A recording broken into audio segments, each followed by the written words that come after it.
have a chance to be part of something brand new at Marvel and help them start up their animation division and be the first flagship show in that. It's pretty special. Hi, I'm Bryan Andrews. I'm the executive producer and director of What If. This first clip is from season 1, episode 8, What If Ultron Won. This is the part where Ultron goes to town on the Watcher, breaks into his house, and starts blasting with crazy powers. Basically working with the vendors and then also our in-house art team, coming up with the look of the powers and the various 2D effects that we'll be doing and putting on top of our 3D for 2D characters. It was always a challenge trying to integrate those things a little bit, but everyone worked really hard and we were able to accomplish a lot. The studio always loved this whole sequence and this idea of these two guys fighting, and we wanted to get as big and crazy powerful as possible because I felt like in the movies with these incredibly powerful individuals, we never really got to see enough. It's fun. Sometimes I just feel they didn't go big enough with some of their crazy galactic villains and or heroes. And with these guys being at the top of their super cosmic game, it gave us that opportunity. Also, growing up, studying animation, loving animation, watching film, anime has been a huge influence. Not just the look, everyone goes to the look when they talk about anime, but for me, it's more about the sense of timing and also the sense of how they design, their action, but also how they design the effects and how the drawings of the effects perform. And we wanted to bring some of that into this show. And the moment when, Watcher levels up and armors up, that was an idea we had early on once we knew he was going to scuffle, that he has to have some amazing armor, and Ryan Meinerding did an incredible job designing both these guys, Ultron and Watcher in his armor. And also being able to bring Kirby Crackle, the famous Kirby Crackle that's existed in the comics, what Jack Kirby would always draw as a sense of power. Being able to bring that to life in these shows is also totally fun. And that's all the fun technical art stuff, but story-wise, just having these guys go to town. And I think Jeffrey Wright was also quite excited at the notion of the idea that his character was actually going to get physical. We told him, don't worry about it, we got you covered. The fact that he said that was great because that's already where I was leaning. And then the fact that he was saying that, it gave us total license to absolutely go for it. So we did. And then these were awesome. This was tough to do, all the different bursts to all the different multiverses. It costs money to show a different thing every other, second. And there's only so much budget that we have. So our team did the best they could, and we tried to whip together some crazy parallel super multiversy worlds that we can flash through for just a moment. And then, we needed to give a moment where you think the Watcher might actually lose, and then he summons up just enough skill to then get the heck out. And we always knew early on was when the Watcher can't face off fully against this Ultron, that he was going to go to the other Strange for help. And that just set the stage for a fantastic finale. Run. Watch. It doesn't matter. From here, I can see everything. No one can stop me now. This clip is from season 1, episode 9. What if the Watcher broke his oath? This is after the Guardians of the Multiverse have been put together and they've already defeated Ultron. You think it's all over, but then Killmonger is like, nope, I got the suit now and I'm going to do cool stuff. I forget exactly how we cracked this and found this. Some of these things just fell into place so quickly, and I can't remember if we knew this twist was going to happen until we did the Killmonger episode.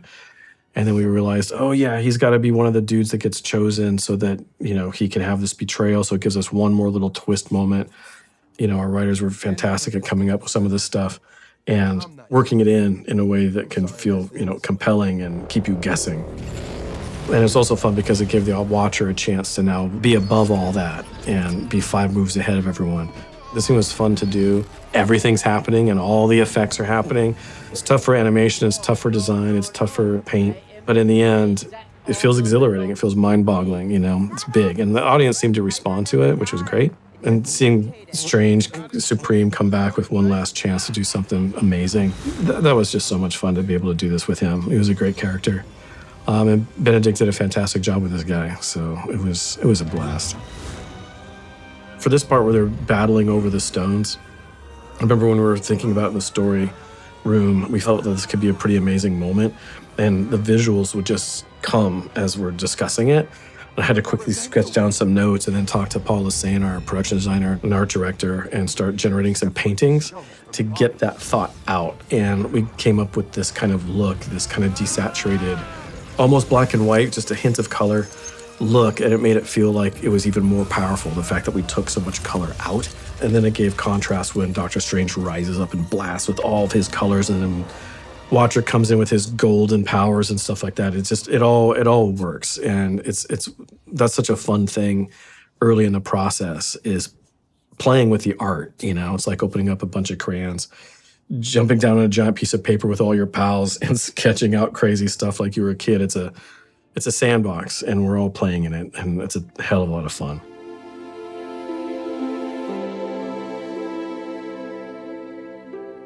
And these are some beautiful paintings that our guys did, and I can't say enough about our team. They're so fantastic. This whole ending thing, the idea of Strange being trapped in his little orb and then watching these guys in his little orb, it was so long ago when we came up with this, but it all sort of dovetailed pretty close together. We had, I think, the idea for the ending. Once we knew Ultron was going to be a villain and he's going to get the Guardians together and all that type of stuff, and we're going to bring back Strange because he's the only one strong enough to help this team fight this evil villain. It's funny how that came to be so fast, and it's like, okay, now what are the other episodes that are going to lead up to this moment? So it's kind of like sometimes that happens. Sometimes you do figure out your ending before you figure out some of the other stuff, and you're just trying to lead into that ending that you had in mind. This part when we got back into the pub, and it was the saying the goodbyes of everyone going back to their stuff. Again, our art department lit this so beautifully. We just wanted to be so warm and so inviting. Everyone's going back to the moment they came. And we already knew that what we're going to do in the second season, that we're going to go back to Peggy and carry on that storyline, which is why we loved having the picture of Steve in there and connecting the two and their history. And it's funny, this moment right here, it's very Close Encounters for me. For those of you who've seen Close Encounters, like when Richard Dreyfuss turns to look back at the world for one last time before he steps onto the alien ship. To me, this always felt like that. And it's same with everyone on our crew. It was so fun to get this in here because it was almost like our own little secret homage to that moment from that movie that inspired us so much when we were younger. This clip is from season 2, episode 9, the finale. We have our crazy demon Strange. The poor guy's been tormented too much. He can't hold on to his stuff. The idea was that all the millions of powerful, horrible beings that he's consumed over time finally, in a way, took over his id, his internal being. So at this moment when she takes all the stones and punches that stuff out of him, you get to see Strange for a moment. It's almost like he's waking up from a dream or waking up from a nightmare. He literally is so weak and so destitute and has no strength anymore. And that's why they say, like, we're not done with this stuff. We're heading back in ourselves. And they basically repossess him, retake over, and continue on with what they're doing. So it was a little way for us to explore that stuff, which just felt kind of epic and grand.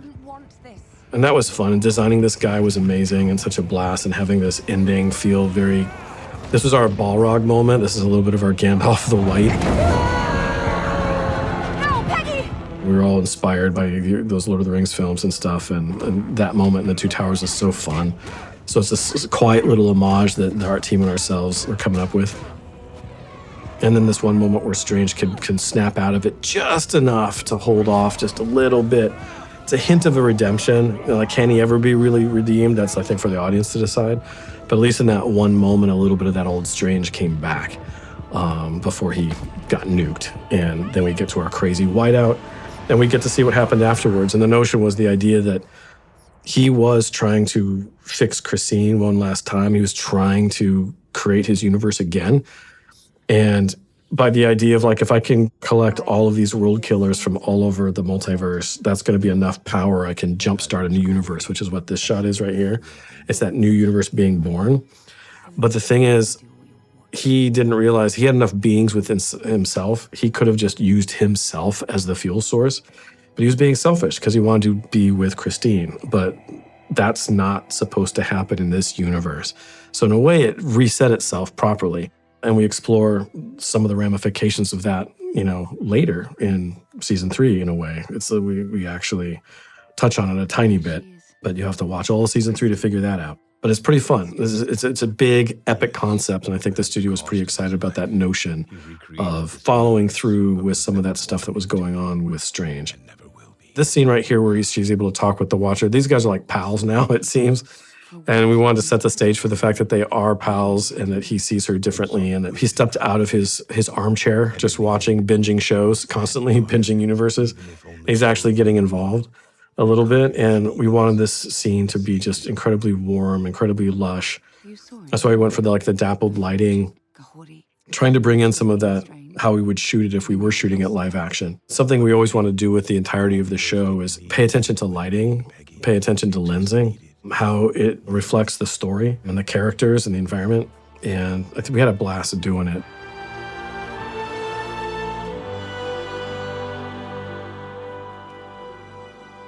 That final shot with the tree, that was a last-minute shot because Loki wasn't even out yet. And so we got to see the artwork for it, and they weren't even finished with the artwork for it yet. So our team was starting to kind of co-design it at the same time that Loki was doing it, and they still took the reins and did it. But it's a beautiful shot, and it's a great image. So what if there was more?